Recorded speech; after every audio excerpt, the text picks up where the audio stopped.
So I think that's a really good segue, actually, in kicking it over to Max, how you and Stuart met, and Stuart, how you what steps you did to elevate your property in a way. You know, you get out of things in life that you put in, right?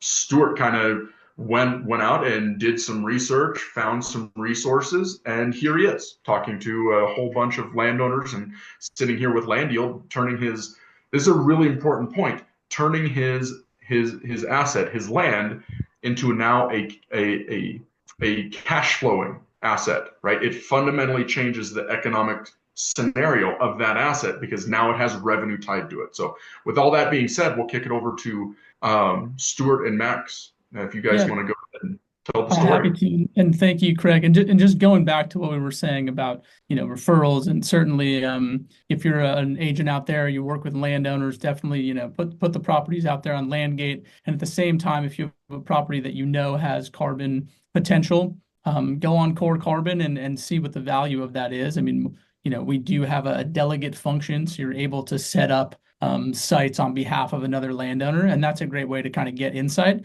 And if you see that and it looks good, you can reach out to the landowner and say, hey, here's what the potential carbon revenue is, and then reach out to us. We want to talk to you. As Craig mentioned, I'm the sales and marketing manager here at LandYield, and I'm spending a ton of time talking to landowners and looking for landowners, and LandGate has been an incredible resource to help with that. And so as I'm looking at listings, I'm speaking to a lot of land managers and real estate agents who kind of are representing different folks. Always the best when I get to speak directly with a landowner, and Stuart is in so many ways kind of the model landowner.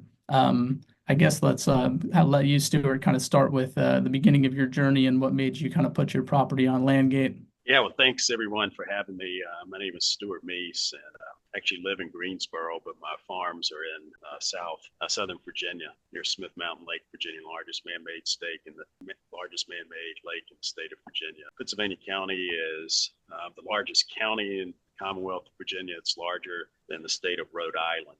My family came over from west of Scotland to be farmers, and they continued for a couple hundred years until I bucked the trend with that. But I grew up on a tobacco and beef cattle farm. And over the years, my dad, myself, we'd done a lot of things, but it was more reactive.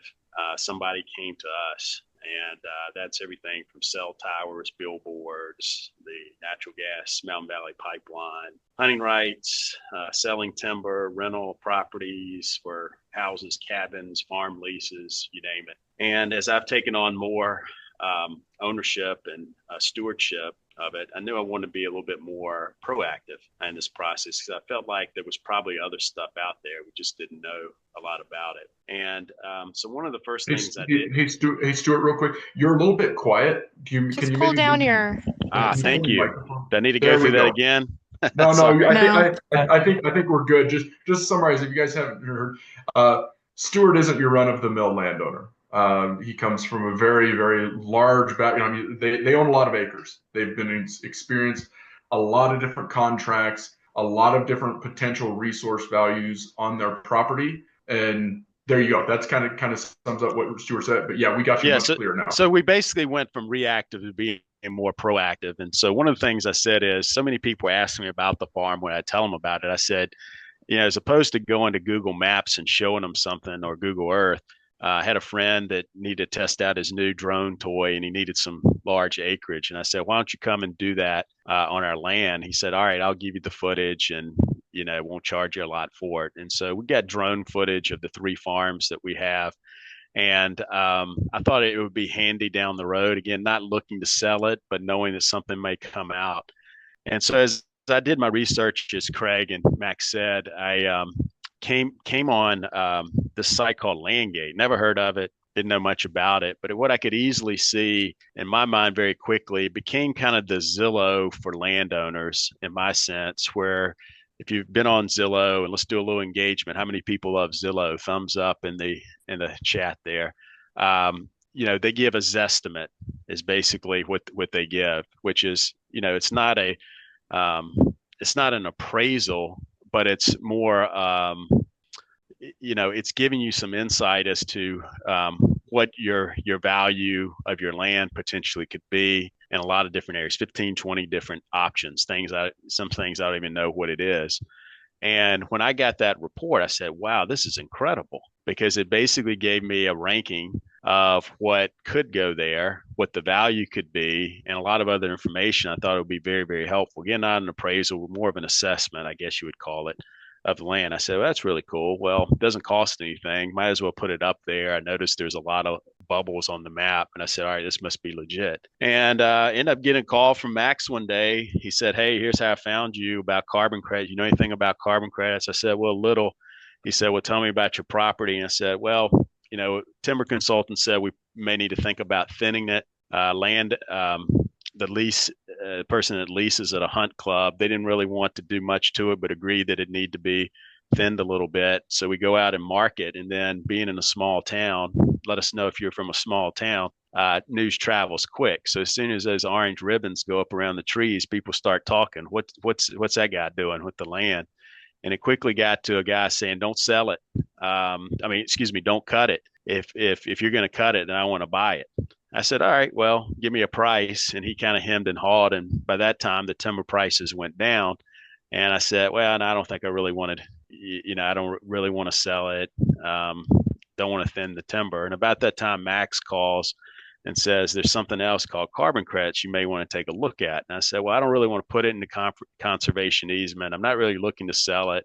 But through that exercise that I just went through is that people, if I did sell it, people would want to keep it the way that it is. And I said, it'd be nice to have a little bit of additional revenue off of it. And so that's kind of how we got through this process of this. And I will say that, when I was kind of weighing the aspects of this, my thinking was, if I'm just going to sell it to someone else, there's very little impact down the road. If someone wants to conserve it, buy it themselves. If a big developer comes in, well, they're probably going to pay way more to get out of any contract that we may have down the road. On the flip side, if someone was looking at it, it also adds a lot of value because you have a guaranteed revenue stream on it for up to 40 years. And don't let the 40 years scare you, because of all the other stuff we've done. It's been at least 25 or 30 year agreement, usually 5-year updates each time. So that's going to be pretty much standard. And as Josh said, there's going to be ways to get out of that at that particular time. Not that I want to do that, but there are some options there. And so, we went through the process. Not on this call from the LandYield team is Grace. She was very patient in working with us, because many of you may have the same problem. When you have a farm that's been in the family for 175 years, very rural area, not many educated folks. I like to tell people that the deed was written on stone by Moses, and that stuff just isn't around anymore. And so it was very helpful. This was a favorable outcome of this that's not monetary related, is by working with Grace and a local attorney, we were able to get some much more updated information on our land that I knew we probably had to get if we were going to sell. I just didn't know how in detailed it would be. But now it kind of forced me to go through that process to get some of the real estate records in order. And I'm very glad for that. I think another thing that I have would urge you to look at in other stuff that we have done on our property, there's been a lot of government regulation and permitting and a longer process to getting stuff done. And in this case, there was none.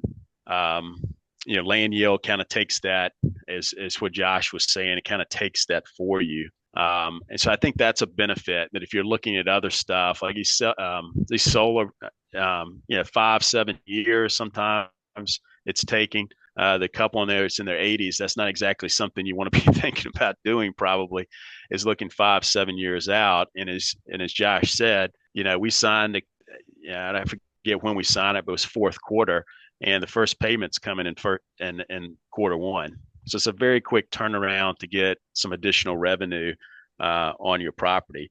And then the final thing that I've been trying to help Max with, and just being a community person, trying to take care of people, because again, I've seen the Mountain Valley pipeline come through the area, and the landowner, uneducated, didn't know any different, wasn't able to negotiate just took the first offer type of thing. And these people, in a very economic distressed area, they just don't know what they don't know. So from that process, I've tried to help other landowners that may not have the level of experience that I have to showcase other opportunities for them.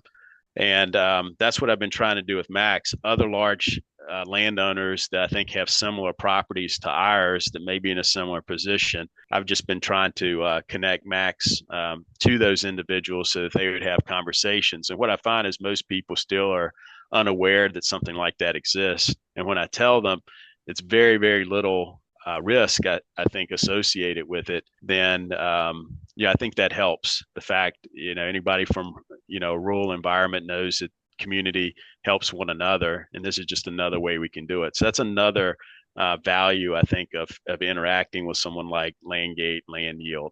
So that's my experience. I'm happy to answer any questions that you may have. Let us know where you're from. Also, get a little engagement going. Where you're from, I'd love to know geographically where you're from as well, if you want to add that in the chat.